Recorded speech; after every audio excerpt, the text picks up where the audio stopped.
Man, you ever have one of those neighbors who just lives to make your life hell?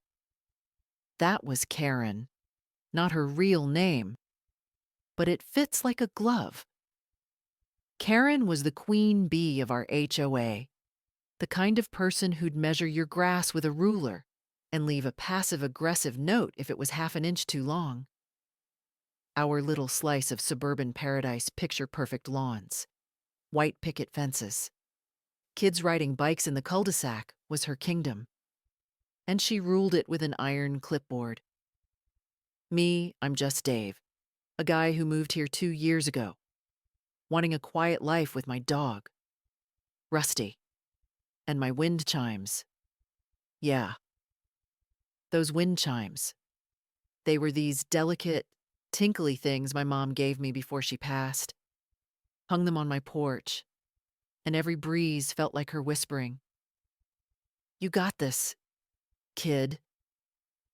They weren't loud, just a soft jingle, like a lullaby for the neighborhood. But Karen O, she had thoughts. It started with a knock on my door one Saturday morning. I'm in my sweatpants, coffee in hand, when Karen's standing there, her lips pursed so tight they could crack walnuts. "David," she says, like she's scolding a toddler. "Your wind chimes are a disturbance." I blink, thinking she's joking. A disturbance. They barely make a sound unless a tornado's rolling through. But she hands me an HOA violation notice. Yep. An actual piece of paper with excessive noise, circled in red pen. I try to reason with her, explain the chimes are sentimental, but she's not having it. Rules are rules. "David, remove them by Monday, or it's a $200 fine." Then she spins on her heels and marches off, her sensible loafers clicking like a metronome. I'm stunned, but I figure, fine. I'll take them down. Don't need the drama. Right, wrong. That was just the spark. Karen didn't stop at the chimes. Over the next few weeks, it was like she had a vendetta. My mailbox was too reflective. My dog's bark was disruptive. Rusty's a lab. For God's sake, he barks when squirrels fart. She even complained my porch light was too blue.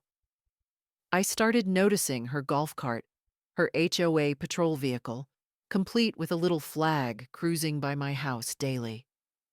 Her eagle eyes scanning for infractions.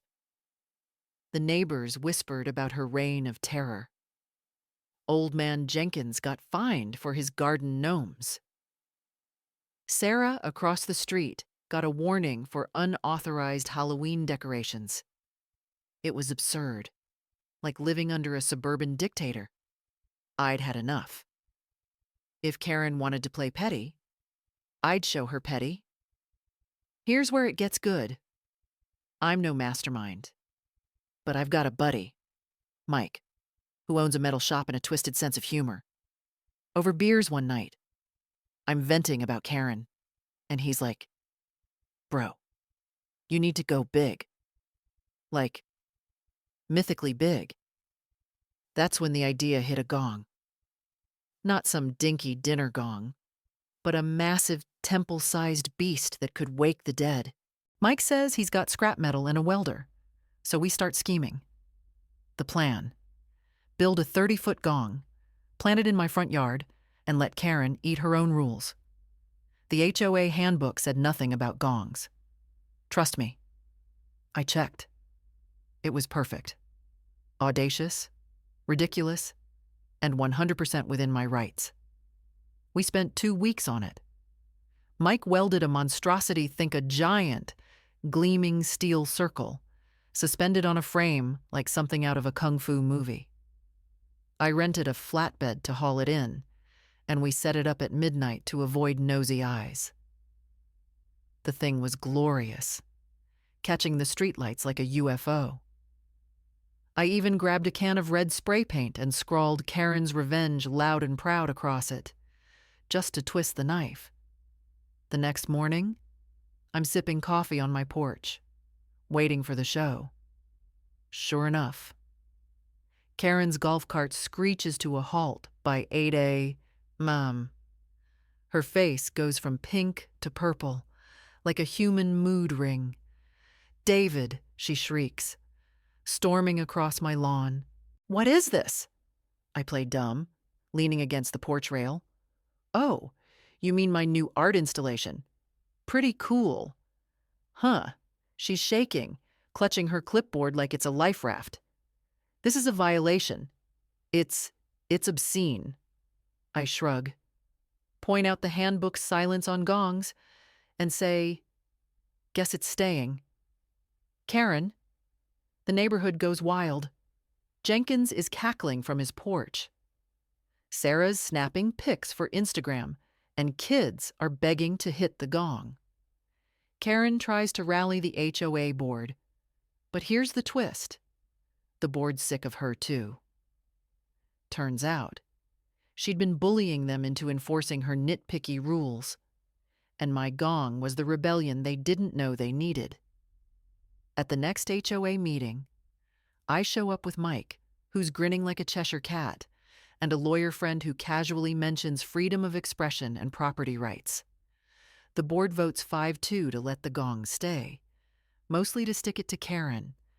She's fuming, but she's out of moves. I give the gong a tap with a mallet, boom, and the sound echoes for blocks. The crowd cheers. Karen storms off, her golf cart wheezing like her ego. The aftermath. The gong's still there. A neighborhood legend. Karen's grip on the HOA's loosened. Jenkins got his gnomes back, and Sarah's planning a full-on Christmas light extravaganza. I don't bang the gong often, just enough to remind Karen who won. She avoids my street now, her golf cart detouring like I'm radioactive. The neighbors love it. It's like our own Statue of Liberty, a big middle finger to petty tyranny. Was it overkill, maybe? Worth it, hell yeah. If you've got a Karen in your life, what's your take fight fire with fire or keep the peace? Share your thoughts, 'cause I'm dying to hear. The end.